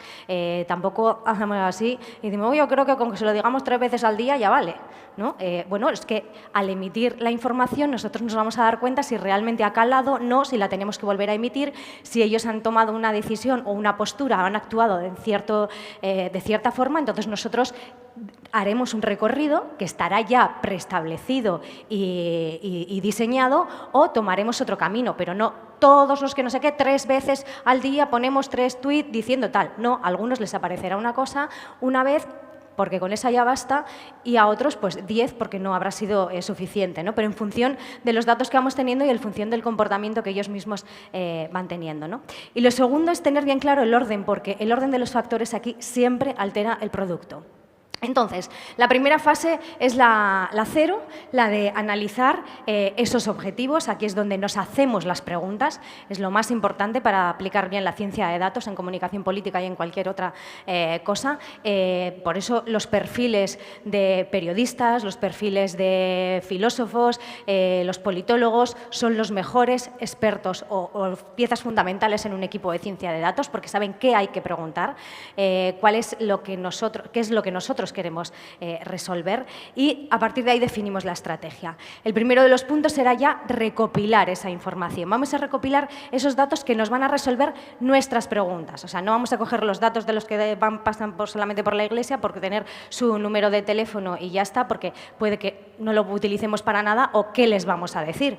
No todos, porque vayan a la iglesia, van a estar interesados en los mismos temas, ¿no? Entonces, recogeremos los datos que nos respondan a nuestras preguntas y planificaremos esas acciones a partir de ahí con conocimiento de acierto, sobre todo en ese lugar y momento, ¿no? Y en el entorno de cómo yo me voy a adaptar y no voy a generar rechazo por aparecer en tu vida con distintos mensajes. El tercero de los puntos ya es la elaboración de los contenidos, ¿no? Y la ciencia de datos nos ayuda para encontrar las palabras exactas, para encontrar los mensajes y el lazo que tenemos que poner para que sean mucho más efectivos, ¿no? Y una vez que ya lo tenemos elaborado, tenemos que validar. Los test A/B, que en marketing digital se usan muchísimo, son fundamentales para ir probando las tendencias. No nos vamos a gastar una millonada en publicidad a veces, en hacer o muchísimo esfuerzo y muchísimos argumentarios y muchísima creatividad y muchísimo copy en hacer ciertas campañas, incluso planificaciones larguísimas, si estamos haciendo antes, previamente, un test B-AB y nos dicen, no nos validan nuestras hipótesis, ¿no? Por lo tanto, hay que pararse en medio para que los datos también nos lo vuelvan a validar, ¿no? Y después, ejecutar esa comunicación. Y a la hora de ejecutar esa comunicación, el Big Data es muy importante porque tenemos que dotar nuestra comunicación siempre de espías que nos recopilen nuevos datos, porque los datos hay que mezclarlos, hay que cruzarlos, hay que analizarlos, pero tienen que engordar, tienen que retroalimentarse entre ellos y, por lo tanto, nosotros cuando hacemos una acción comunicativa tenemos que medir dos cosas. Uno, el impacto, o sea, realmente cómo ha funcionado, a cuántos hemos llegado, todo eso, ¿vale? Muy bien, o sea, si hemos tenido éxito al lanzarlo, pero lo más importante es el retorno de la inversión en marketing normal, ¿no? O sea, la conversión que hemos tenido, los pasos y las distintas acciones que han seguido haciendo nuestros electores, ¿no? Cómo se han ido comportando. Y eso son los nuevos datos que volvemos a meter otra vez en el saco para volver a analizar, ¿no? Recopilamos esos nuevos datos y vuelta a empezar. Analizamos y volvemos a definir si la estrategia está bien orientada, si estamos cumpliendo con nuestros objetivos, si nos hemos desviado porque hemos ido haciendo tantas pruebas que al final empezamos siendo Podemos y acabamos siendo Vox, ¿no? O sea, bueno, pues vamos a controlar bien que vamos cumpliendo con nuestros ideales y con nuestros objetivos, ¿no? Y lo tercero y último será ya la necesidad de dotaros de estas herramientas, ¿no? O sea, mi recomendación es pon un científico de datos en tu vida. Mi marido es minero, no me vale para nada, pero yo os recomendaría que lo incorporéis casi para todo. Es que hasta para ligar es útil esto, ¿no? Imagínate que alguien que te gestiona el Tinder, ya, bueno, da igual. Entonces, me he ido, vale. Ciencia de datos, ¿vale? ¿Qué es lo que tenemos que saber?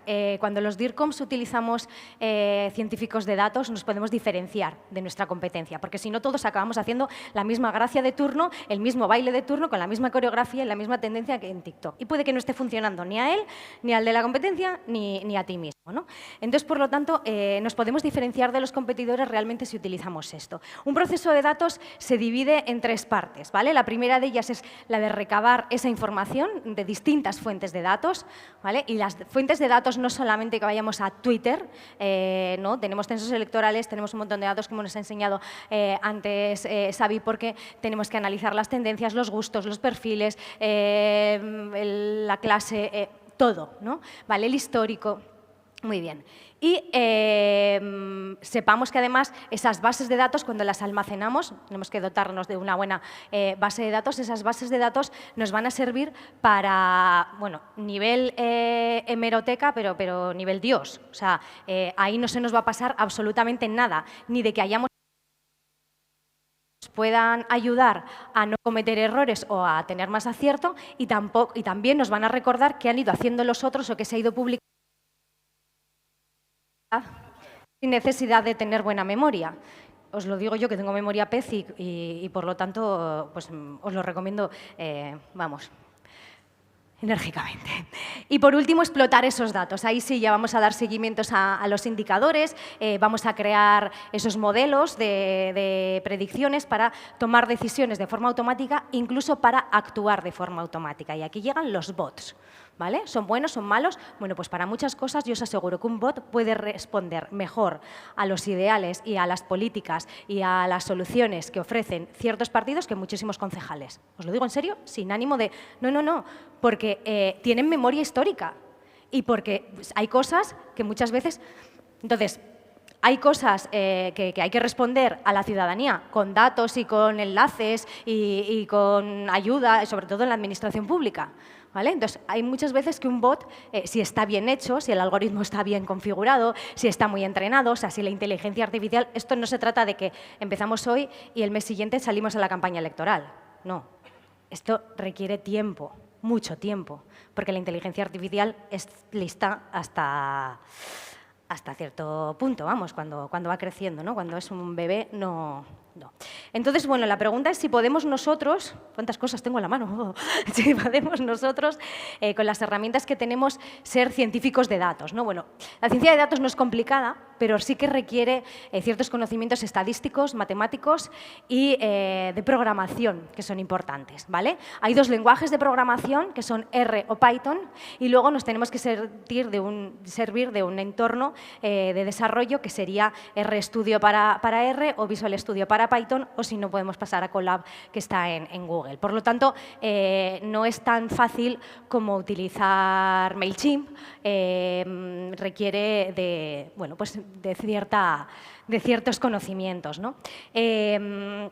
Pero la buena noticia es que nos podemos, o sea, estar tranquilos y seguros y contentos porque, y os lo dice la reina de la reinvención, que yo cada año más o menos me reinvento entera, que no hace falta y no podemos, porque es imposible estar a la última de todas las tendencias que hemos visto, de todas las metodologías que hemos visto, de todos los lenguajes de programación que existen, de todas las herramientas tecnológicas. Es imposible, pero hay gente que nos puede ayudar y que para los directores de comunicación es gente con la que no hemos contado jamás, es gente con la que no hemos trabajado habitualmente porque muchas veces nos creemos infalibles o creemos que tenemos mucha experiencia política o creemos que somos muy creativos y que no lo necesitamos, y son los científicos de datos. Por lo tanto, hay empresas, hay personas que yo os recomiendo que las integréis en vuestra vida porque lo que os van a hacer es pues facilitaros las cosas. Y hagamos como hacíamos cuando éramos periodistas, algunos de nosotros, ¿no? Que sabíamos un poco de todo y en el fondo nada de nada, pero siempre teníamos a mano el teléfono de la fuente fiable, ¿no? Del experto de turno que sabía de lo que hablaba. Así que ahí está mi móvil, no me llaméis porque yo de datos no tengo ni idea, ¿eh? Estoy a nivel vuestro, ¿vale? Muchas gracias.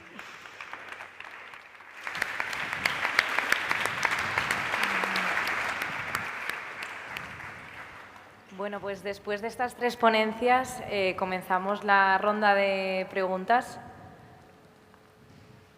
¿Hay alguna pregunta?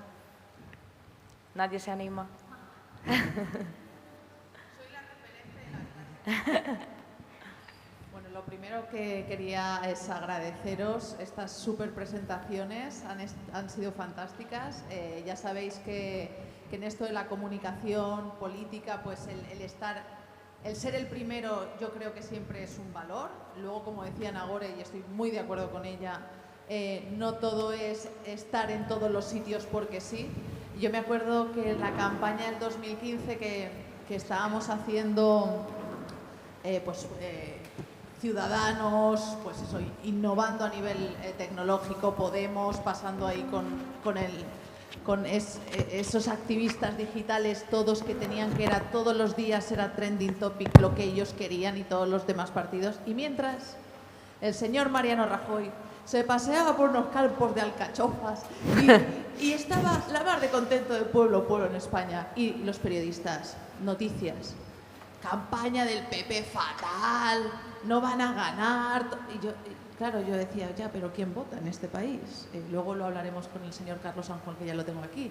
¿Quién vota en este país? ¿Dónde están sus votantes? Pues resulta que Mariano Rajoy sacó un grandísimo resultado porque sus votantes estaban ahí donde los campos de alcachofas. Es decir, que efectivamente las nuevas tendencias siempre hay que saberlas leer, como decía Nagore, como decía PayTV, y como decía Iago, en el entorno, ¿no?, de cada una de las necesidades estratégicas.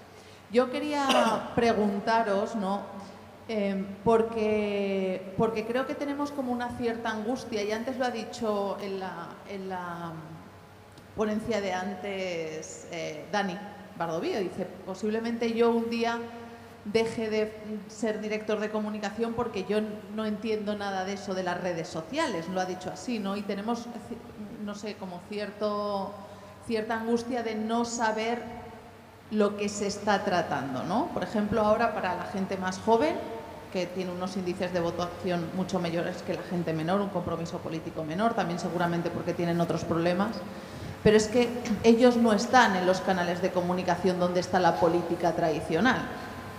Pero al mismo tiempo, si ponemos a un presidente del gobierno en TikTok o si ponemos a un presidente del gobierno retransmitiendo en Twitch, lo primero de lo que te acusan, lo primero de lo primero que es un frívolo.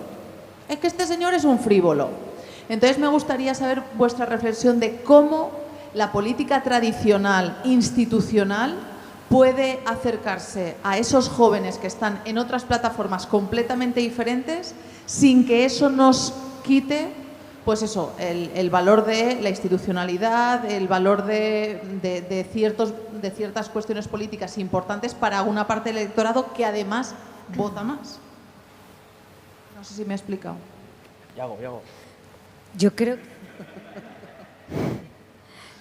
Es que una cosa es acercarse a los jóvenes y otra cosa es que nos tengamos que comportar como los jóvenes, algunos con edad, ¿no? Me pueden gustar mucho las minifaldas de Bershka por aquí, pero ya tengo 45, soy una señora y no me las pondría.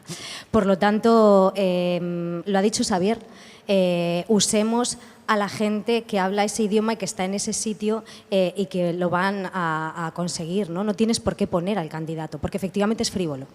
Porque efectivamente está fuera de contexto y porque efectivamente si se comporta como la red social exige, porque claro, encima, no, yo voy a esta red social y hago otra cosa diferente. Bueno, pues para eso no. Puedes hacer algo un poco diferente, pero dentro del marco general. Por lo tanto, a mí sí me parece frívolo hacerlo tal cual por querer hacerte el guay, ¿no? Había en Euskadi un diputado mayor que subía al BBK Live con su chupa de cuero, tal, en plan, de repente soy súper rockero. Pues no, y así no te acercas a los jóvenes porque pasan vergüenza, ¿no? O sea, mi hijo, que tiene 7 años, cuando le llevo a la Icastola le intento dar un beso y me dice que no, por favor. Entonces no hace falta hacer el ridículo ni ser frívolo. Usemos a otros mecanismos para llegar, para ser tú, tráeles tú a tu entorno, porque igual también quieren un día visitarte en el Palacete o en la Moncloa o donde sea, que no se les da acceso a esos sitios, o lleva a otros jóvenes que lleven tu mismo mensaje a los lugares donde están, ¿no? Yo haría... Yago, si quieres comentar algo. Tú primero. Como joven. Digo Yago porque es el joven, es el que sabe de esto. Yo diferenciaría dos cosas. Una es, como comentabas, la comunicación institucional. Yo creo que la institución sí que tiene que entrar en esas redes sociales, sí que tiene que comunicar para llegar a ese público, es decir, pero que comunique gente que sepa. Es decir, pues no me pondría a mí a hacer TikTok, pondría a Yago, por ejemplo. Es decir, busquemos a jóvenes que sepan cómo funciona. Otra cosa es el tema de campaña. Yo creo que en el tema de campaña, es decir, una institución puede comunicar, pero un alcalde, un gobernador, haciendo el gilipollas, no, vale, nos hemos entendido. En campaña, y volviendo a las alcachofas de Rajoy, tenemos que pensar dónde está nuestro público.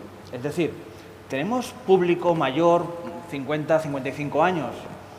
Facebook es nuestra prioridad. Podemos comunicar en otras redes, pero Facebook es nuestra prioridad. Nuestro público es súper joven, y muy masculinizado, Twitch. ¿Es súper joven de ambos sexos? Pues TikTok podría ser una herramienta potente. ¿Podemos comunicar en todo? Si tenemos presupuesto, sí. Pero con gente que sepa comunicar, especialista en cada una de las herramientas. Y el secreto, entre comillas, que siempre me preguntan, oye, TikTok, ¿qué te parece? Digo, mientras no haces el gilipollas, lo que tú quieras. O sea, sentido del ridículo, equilibrio, pero se puede hacer cosas muy, muy potentes. Yo os recomiendo mucho el TikTok de Netanyahu, que como viejo joven, bueno, ¿vale? Oye, tiene un TikTok muy bueno. Macron también es bastante bueno. O sea, son cosas, el de Petro es muy bueno. El de Rodolfo era espectacular. Bueno, o sea, hay gente que lo hace muy bien. Miremos ejemplos, ¿no? Y sobre todo no hacer el ridículo, que sería ya el sumo. Yo diría que en condiciones ideales sí, pero también es cierto que desafortunadamente la provocación estratégica está muy de moda y hay muchos que sí que ganan abriéndose paso en base a la frivolidad, pero porque la frivolidad te posiciona y te puede servir para cavarte un nicho. Ahora, me cuesta mucho ver un espacio político que vaya a progresar solo en base a eso y entonces creo que al final estoy bastante de acuerdo en la última de las consecuencias. Pero sí me parece importante pensar que para que no quede frívolo o artificial, a la larga hará falta incorporar orgánicamente un poco más a la gente que podemos venir con más intuición o más naturalidad como nativos digitales en esos formatos y la perspectiva y el conocimiento sobre cómo tienen que funcionar los procesos de trabajo, cómo se construyen las estrategias o cómo son las dinámicas más generales que obviamente nosotros no podemos saber, ¿no? A mí me parece que es el problema actual, porque evidentemente desde mi posición pues yo puedo ver más fácil cuál es el ridículo que se avecina cuando un candidato va a abrirse una cuenta de Twitch. Otra cosa es que no nos hagan caso porque ahora está muy de moda y la gente quiere tirar por ahí. Pero siempre va a hacer falta ese diálogo para poder sumar las dos perspectivas, creo. Luego tampoco es solo cuestión de ridículo, porque es qué le pega al personaje. O sea, yo le veo a IZ en TikTok, no sé si ha estado en TikTok, pero que me imagino a IZ en TikTok perfectamente. Y no es una cuestión de edad. Yo también veo TikTok. IZ, pues, bueno, estaría bien, ¿no?, en ese entorno, y lo aceptaríamos y entenderíamos que es un entorno también para él. No veo a Pedro Sánchez en TikTok, ni ahora que es presidente, ni cuando sea candidato, porque a veces eso, cuando somos presidentes hacemos una cosa y cuando somos candidatos queremos otra, ¿no? Pues no, porque es, pues, por su forma de ser, es mucho más serio y no es un entorno para él, ¿no? Entonces, no solamente son edades, no solo son tendencias, sino yo creo que las redes sociales también tienes que ser natural, y si tú eres de una forma, pues mantente en los espacios en los que hay hueco para ti de esa forma. Incluso puedes estar en TikTok pero haciendo vídeos como hace Ana, ¿no?, que no baila, sino que habla de comunicación política. A mí me ha llamado la atención que los partidos mayoritarios son los que tienen tienen menos seguidores y menos alcance. Entonces, por ejemplo, en el caso en TikTok, por ejemplo, PSOE he visto que tenía 2.872 seguidores. Me ha llamado la atención que un partido mayoritario tenga tan poco número de seguidores. PP ponía que tenía 15.000, Podemos 272.000 millones de usuarios. Entonces, ¿por qué crees que... Te digo a ti, Thiago, que tienes más experiencia. ¿Por qué crees que los partidos mayoritarios tienen menos impacto o menos seguidores? ¿No quieren llegar a ese público que es más joven o por qué crees? Yo estoy muy de acuerdo con lo que dice ella, de que realmente hay un margen de maniobra que va a estar restringido. O sea, yo creo que me moriré con 80, 90 años y no veré a un memero socialdemócrata. Pero porque es que hay géneros que a no ser que estires mucho el chicle y busques la forma de afinarlo perfectamente, no son los que más te compensan con tu proyecto, al menos en este mismo momento, ¿no? O sea, es muy difícil pensar que el discurso institucionalista de los partidos del bipartidismo va a ser el que más fácil va a fluir por esas redes sociales. Otra cosa es que no lo puedas construir y pensar y trabajar, como el caso de la campaña de Juanma Moreno, que está muy trabajada y se ve que se adapta a los nuevos códigos, pero es más fácil que la tendencia se adapte a los modos y las estrategias de partidos que irrumpen en la contra y con una atracción electoral muy nutrida por gente joven. O sea, que me parece que es más un síntoma, ¿no? Ese síntoma se puede trabajar y a lo mejor se puede cambiar, pero hay veces que es muy difícil. Sí, por aquí. Por aquí. Vale, es una pequeña reflexión respecto a... Creo que es evidente que estos nuevos canales, estas nuevas plataformas, evidentemente que la usan son los más jóvenes. Hablando de gente, perfiles, en la mayoría de los casos, de menos de 30 años. Si uno mira, voy a hablar de mi pueblo, que lo conozco, la participación electoral, últimas elecciones autonómicas de Andalucía, menores de 30 años, 25% de participación. 25%, solo vota 1 de cada 4. Se repitió en las últimas generales y también se repitió en la última autonómica. Es decir, una tendencia, los jóvenes no participan en las elecciones. Lo que sí son usuarios de estas redes. Es decir, seguramente de estos menores de 30 años, el 50, 60, 70% son usuarios de TikTok, son usuarios de Twitch, siguen a referentes de YouTube. Es decir, ¿cómo no vamos a utilizar los partidos políticos, los comunicadores, los asesores, estas nuevas herramientas? Si lo primero que tenemos que hacer es que participen los jóvenes. Es decir, si nadie ve la televisión, menores de 30 años, ¿quién ve la televisión? ¿Quién ve un informativo? ¿Quién lee un medio de comunicación convencional? Nadie. Evidentemente, la política o la comunicación tiene que ir donde está la gente. Y los jóvenes ahora mismo están en las nuevas plataformas. Evidentemente, no hay que hacer el ridículo, hay que hacerlo analizando, hay que hacerlo con estrategia, pero hay que estar. Porque ahí están. Porque el verdadero reto de las próximas elecciones es la participación. No podemos permitir un sistema democrático en el que participa el 25% de los jóvenes. Entonces, ahí hay que hacer un verdadero ejercicio de reflexión y de análisis de qué está pasando y cómo se puede enganchar a esa generación que se ha desenganchado de la comunicación política y que no se interesa por la política. Y estoy totalmente de acuerdo que lo importante es analizar la participación. ¿Por qué no participan? ¿Porque no hemos llegado a ellos? ¿O porque les interesa una mierda lo que hacemos? ¿O porque no comprenden que realmente la política les cambia la vida? O porque no hablamos su lenguaje, o porque no han entendido eso, que esto no es cosa de mayores, sino que es cosa que a ellos verdaderamente les puede afectar, o porque no tenemos un engagement y lo que estamos proponiendo es radicalmente opuesto a lo que ellos harían o a ellos les gustaría. Entonces, la política tiene que estar primero y saber realmente los jóvenes qué necesitan. Y a partir de ahí ya llegamos a cómo se lo hacemos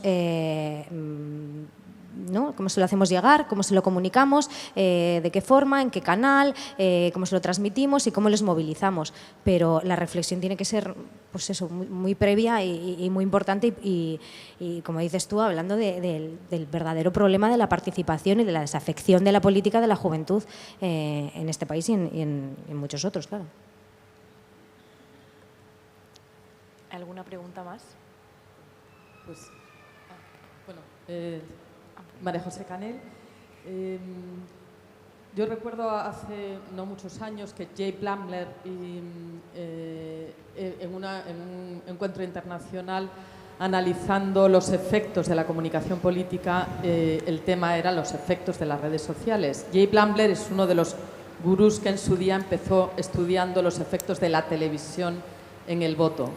Y recuerdo que terminó, hubo un momento en la sesión en la ICA que dijo: no os obnubiléis. Cuando nosotros empezamos estudiando los efectos de la televisión, creíamos que la televisión era la que realmente determinaba el voto de los votantes y luego hemos tenido que ir tragándonos por las investigaciones y por lo que fuimos constatando.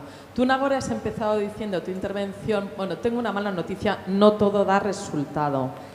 ¿Cómo hacer para que en ese seguimiento de tendencias que habéis presentado tan bien, cómo hacer para tener también un seguimiento de cómo influye? No solo de qué es lo que se lleva, sino qué es lo que se consigue. Gracias. El tan ansiado retorno de la inversión, o sea, analizar la conversión realmente. Y la conversión no solo es el voto, esa es la consecución final, pero desde que tú empiezas a comunicar tienes que colocar tecnología en esa comunicación para seguir la ruta. Esto en el marketing corporativo es mucho más fácil, ¿no? Porque tú ves si te responden a un email, por ejemplo, ¿no? Mandas un email con MailChimp, ves si te responden, si han entrado en tu web, si han pinchado, si han compartido, si lo han abierto, si se han apuntado, si se han suscrito, incluso ahí ves si han comprado. Nosotros podemos ver todo menos si han comprado, porque luego no va a estar ligado ese dato que tenemos de esa persona a el voto. O sí, no con nombre y apellido, pero sí con distrito electoral. Por lo tanto, tenemos que hacer ese seguimiento personalizado, aunque tengamos los datos agregados, pero ese seguimiento personalizado con todas las acciones. Y diseñar, para mí es muy importante el diseñar todos los posibles recorridos. Hay una fórmula, ¿no?, que viene además del inbound marketing, que ahora usamos en los gobiernos, ¿no?, que es el inbound government. Que en uno de los pasos nosotros lo que hacemos es el citizen persona, lo que en marketing tradicional es el buyer persona, ¿no? Que tú empiezas segmentando y al final, además al principio, son los perfiles que más o menos casi te inventas, ¿no? Haces unos perfiles ficticios a los que tú quieres hablar. Bueno, a partir de ahí esos perfiles se van afinando y si empiezas con 6 grupos o perfiles vas a tener luego ya personalizados con nombre y apellidos cada uno de ellos, ¿no?, en función de esos recorridos que vas a ir haciendo. Pero lo importante es usar la tecnología, porque eso a mano es imposible. Pero es que a mano es imposible casi en un municipio de 100 habitantes, porque no puedes recopilar absolutamente todo. Entonces, por eso es Big Data, porque no lo puedes ver en una hoja de Excel o en un Word o en un listado. O sea, necesitas manejar grandes y cruzar distintas variables, ¿no? O sea, y por eso necesitas programación y no te vale una simple herramienta como, yo que sé, Twitter Search o lo que sea, hago una búsqueda y a ver qué es tendencia ahora. Las tendencias que te saca Twitter en sus trending topics o lo que es tendencia ahora, te da la tendencia del momento actual y igual con la palabra, pero no va más allá, no analiza realmente lo que hay detrás de cada tweet. Y luego hay que analizar muy bien las palabras por el entorno que están. Es decir, si tú quieres analizar, eres Uber y te vas a implementar en una población, no vas solamente a monitorizar, como hacemos nosotros en política, el nombre de mi candidato, el nombre que están diciendo de él, que están diciendo. No, vamos a analizar los problemas. Vamos a analizar si hay un problema de movilidad en la ciudad, si la gente realmente llega tarde al trabajo, no se pone la palabra Bilbo Bus en nuestro caso, ¿no? Igual no citan a Bilbo Bus, pero igual están contando sus penas y están diciendo que no llegan y que no les da la vida y que están llegando tarde y no han puesto la palabra transporte.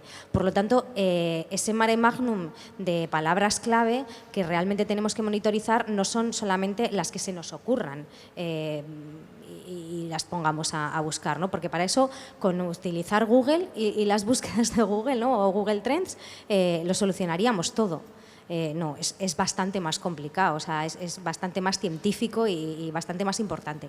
Pero esto depende también de la importancia que nosotros queremos dar a la comunicación, porque si nos conformamos y nosotros que trabajamos vendiendo ideas y vendiendo humo, yo cuando trabajaba con Patxi López y en el gobierno vasco, pues estaba muy acostumbrada a tener éxitos porque la ola era ella, el personaje era fabuloso y era el momento, y entonces yo consideraba que tener no sé cuántos seguidores y tal, pues que estaba bien. Luego, pues lo que pasa en las urnas, pues más o menos ya veríamos, ¿no?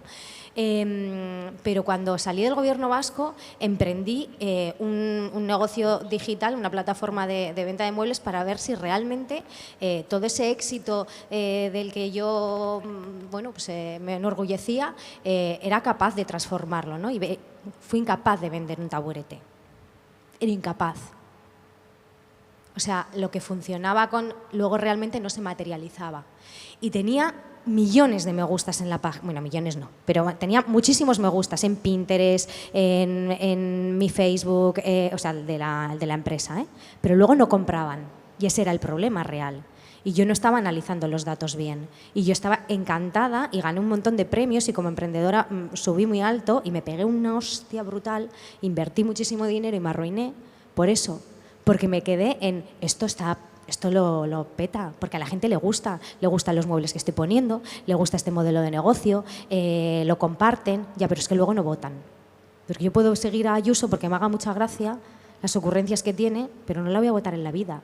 Entonces, no nos podemos conformar con esas métricas. Y puedo estar hablando de Ayuso muchísimo en redes sociales y que salga en esas herramientas y en esos mapas de calor como una persona influencer que puedo compartir no sé qué, tal y cual, pero esas métricas no sean las ciertas luego para la conversión. Entonces, hay muchas herramientas de marketing digital político que a veces, como no están mezcladas con la verdadera inteligencia artificial y los verdaderos entornos de programación, porque no nos gastamos un duro en eso y porque no desarrollamos y sobre todo porque no le damos tiempo. Normalmente cuando contratamos este tipo de empresas o servicios es en el último mes ya o 3 meses antes de una campaña electoral. Esto hay que hacerlo con tiempo. Las bases de datos se construyen con mucho tiempo, con mucho trabajo, con mucho esfuerzo, pero son verdaderas. Quiero decir, es una inversión segura, no es algo volátil como es una moda, que puedes tener suerte o puedes cagarla. Esto por lo menos te da un mínimo de seguridad. A partir de ahí ya, pues eso, habrá consultores estupendos que tengan muy buen olfato y que lo apliquen al principio y al final para ejecutar, ¿no? Por supuesto que yo no voy a echar piedras contra nuestro propio tejado ni el de la profesión. Somos los principales estrategas de las campañas de comunicación, somos súper necesarios y ahora no nos van a sustituir los algoritmos ni los científicos de datos que no tienen ni idea de política. No, no tengamos miedo tampoco a la transformación digital, porque dentro de nuestro sector tenemos mucho miedo al Big Data, porque no lo controlamos y sobre todo porque no sabemos interpretar los datos muchas veces, porque estamos también acostumbrados a interpretarlos con una serie de herramientas más populares, ¿no? Las gratuitas, más por encima, con unas gráficas ya hechas, ¿no? Pues Metricool, que es como muy mono, que te dice más o menos incluso la competencia, los seguidores que tiene, no sé qué.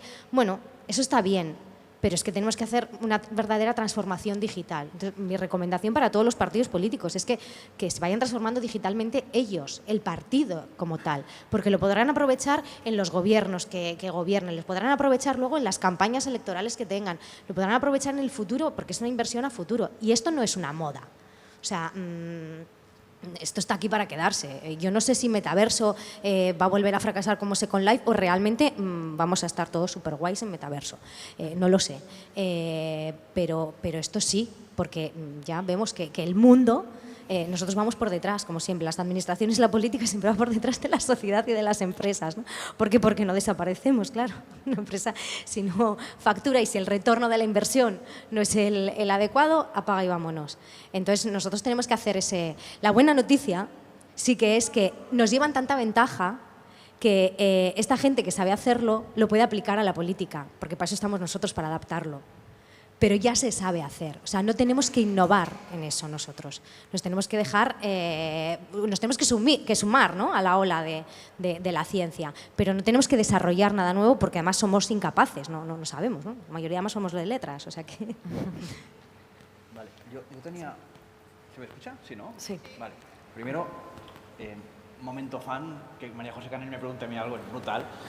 Pero aparte de eso voy a intentar responder. Muy breve. Nadie, nunca, aún, en ningún sitio ha ganado una campaña solo con Internet. Nadie. Mirad Misa, pero nadie ha ganado nunca una campaña solo con Internet. Pero también te digo que hoy en día nadie puede ganar una campaña si no usa también Internet. Hay una académica que me gusta mucho, que es Pippa Norris, que decía que el martillo es una excelente herramienta para clavar un clavo, pero para amasar cemento es horrible, ¿vale? Internet es una herramienta y tenemos que usarlo lo mejor posible, como usamos un montón más de herramientas en comunicación política. Y hasta aquí lo que decía Nagore, totalmente de acuerdo, pero es una herramienta más. Tenemos que usarla cada vez más, cada vez mejor, pero siempre sabiendo que es una herramienta, como un martillo. Y para amasar el cemento, pues el martillo usaré otra cosa. Un matiz muy importante que se me ha olvidado y me lo has recordado con esto, con Internet, es verdad, yo no estoy hablando de comunicar en Internet, o sea, no estoy hablando de Internet o de los datos para hacer memes o para poner tweets. No. Estoy hablando de la transformación digital de los datos para conocer a las personas. Luego ya veremos si vamos y montamos un meeting, que espero que no. Pero si los datos nos indican que tenemos que ir allí y organizar una reunión. ¿Y a quién tenemos que invitar en esa reunión? O sea, los datos nos van a decir también nuestro comportamiento y nuestro despliegue de comunicación también offline. Que igual, claro, yo lo tengo en mente, pero creo que no me he expresado bien, que parece que todo lo que nos transformemos digitalmente es que comunicamos en Internet. No. Vamos a la última pregunta. Gracias, soy Manu Rodríguez. En primer lugar, me gustaría impugnar de nuevo esa idea de que la juventud no participa, porque es que ¿cómo nos acercamos a los jóvenes? ¿Por qué tal? O sea, cualquier informe que cojas del CIS, del INE, de Genera, de Eurostat, del Instituto de la Juventud, dicen que hay mayores niveles de asociacionismo, de voluntariado, mayor interés en cuestiones de feminismo, LGTB, ecologismo, privacidad, fake news. Pero luego los debates electorales son sobre modelo territorial y regeneración democrática. O sea que a lo mejor tenemos que reflexionar también un poco y no intentar acercarnos, sino llevarles el micrófono y decir que estamos hablando, ¿vale? Dicho esto, Yago lo ha comentado un poco por encima, pero me da la impresión de que cuando hablamos de las plataformas digitales estamos pensando en la misma lógica que los medios de comunicación tradicionales, de que son canales donde colocar mensajes, pero la realidad no es solo que haga falta poner al candidato en TikTok, es que hay espacios de socialización política donde la gente está aprendiendo y adquiriendo valores y mensajes y prioridades que no siempre son democráticas, y esto creo que deberíamos planteárnoslo también. Y estoy pensando, por ejemplo, en la autodenominada fachasfera que hay en YouTube, en servidores de Discord, lo que ha pasado en Estados Unidos con todos los memes de extrema derecha. Y claro, ahí las herramientas de escucha que tenemos no sé hasta qué punto llegan a esas zonas tan turbulentas de Internet o no de Internet, que también hay espacios, digamos, analógicos. Y ahí quería preguntaros un poco cómo veis que podamos tener las orejas muy abiertas en unos canales que todavía están muy por debajo del radar, para ver cuáles van a ser los temas que van a entrar en agenda, porque al final chavales de 16 años van a ser votantes y van a exigir sus propias demandas en la agenda pública, y luego qué tipo de herramientas se pueden utilizar también, ¿no? para medir qué conversaciones se están dando en esos espacios. ¿Tiago? A mí este debate que lo compartimos y lo llevamos abordando tiempo, me parece que es fundamental, ¿no? En el caso concreto de la fachasfera y del Team Facha, que se autodenominan así, es como la traducción de lo que entenderíamos la alt-right en los Estados Unidos, vagamente. Sí me parece fundamental que comencemos a estudiar esos espacios de socialización de forma transmedia, ¿no? Que entendamos el papel que tiene en esa radicalización política o de generación moral de muchos espacios políticos. ¿Qué papel cumple Discord, qué papel cumple Twitter, qué papel cumple Telegram y cómo la socialización que tiene lugar en esas plataformas se va desarrollando, ¿no? Desafortunadamente, la impresión que a mí me ha dado el trabajo estos 3 años es que si bien en el ámbito académico y de la divulgación hay mucho interés por escribir sobre eso, por ejemplo, a mí me interesa este tema aplicado a la India, a Marruecos. Estamos trabajando en una publicación para investigar el papel de la memética en la construcción de discursos del odio, en la deshumanización, en la animalización de personas por su etnia, por su orientación sexual, por sus ideologías. Y ahí es muy interesante y hay una buena recepción. Sin embargo, en el mundo de la comunicación política lo que quieren es el producto final ya, ¿no? Y a veces, no lo sé, esto es una hipótesis, yo no tengo tablas como para saber si estoy en lo cierto, pero mi intuición es que intentando replicar los productos finales no vas a conseguir el mismo resultado, y simplemente interviniendo en un tiempo de campaña tampoco. Ojalá supiese utilizar la ciencia de datos para salir de este laberinto, pero mientras tanto lo único que me intenta guiar a mí es dedicar mucho tiempo a entender cómo funciona eso y cómo hemos llegado hasta ahí, ¿no? Y cómo han surgido esas subculturas, entender sus lenguajes meméticos, que para mí no es un pasatiempo, sino que es un ejercicio de análisis teórico y práctico fundamental para nutrir la praxis, diría. Bueno, pues muchísimas gracias a todos por haber asistido esta tarde y gracias a Tiago y a los demás ponentes para haber asistido esta tarde. Muy bien, gracias. Gracias.